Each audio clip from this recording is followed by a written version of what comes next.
Первое полугодие 2019-го судебные приставы Коми поработали на славу. Статистика тому доказательство. За 6 месяцев взыскано задолженности почти на 187 тысяч больше по сравнению с аналогичным периодом прошлого года. При этом рост показателей идет по всем направлениям, отмечает его главного пристава Алексей Поминов.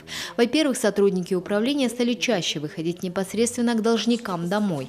А во-вторых, все больше стали прибегать к такой действенной мере, как арест имущества. В таких случаях совесть просыпается даже у самого злостного неплательщика.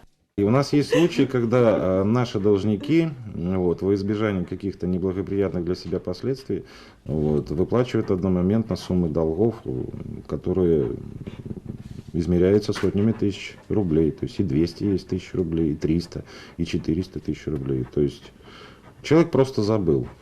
Как бы так забыл, занимался чем-то другим. А тут оказалось, что сейчас будет арестован дорогостоящий автомобиль, естественно, ограничен в выезде, тут позор перед соседями, и у нас взыскательница получает сразу одномоментно достаточно большую сумму денег. Так плюс к этому еще рассчитывается штрафная санкция в виде исполнительского сбора. Довольно быстро находятся деньги на оплату долга, и когда должника останавливают перед вылетом за границу. Таких постановлений судебными приставами и исполнителями было вынесено 30 263. Но все же есть такие, у которых ни гроша в кармане, ни работы, и при этом они даже не пытаются ее найти, чтобы не платить. Для таких, в том числе нерадивых должников, недавно в Емве при колонии номер 51 был открыт исправительный центр. Теперь свой долг эти граждане могут отработать. Но есть и такие должники, которые идут на всяческие уловки. К примеру, устраивается неофициально, а после, ссылаясь на маленькую зарплату, выплачивает буквально крохи по 500 рублей в месяц. Как правило, это алименщики.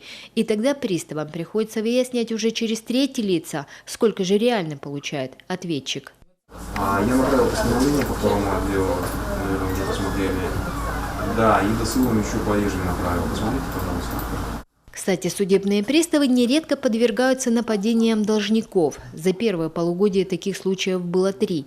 Один из них произошел буквально недавно в Вежье. Приставы выехали по месту жительства одного такого гражданина, чтобы проверить его имущественное положение.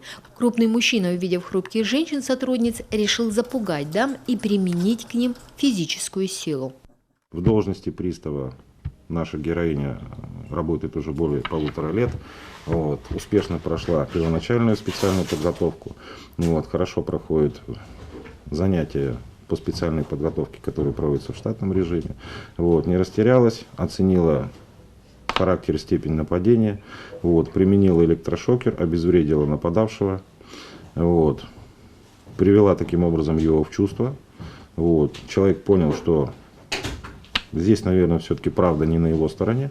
В результате его имущество все же арестовали, а должнику пришлось понести еще и административную ответственность за воспрепятствование законной деятельности должностных лиц. Завели на него и уголовное дело за применение насилия в отношении представителей власти. Елена Кононова, Олег Костремин, телеканал Юрган.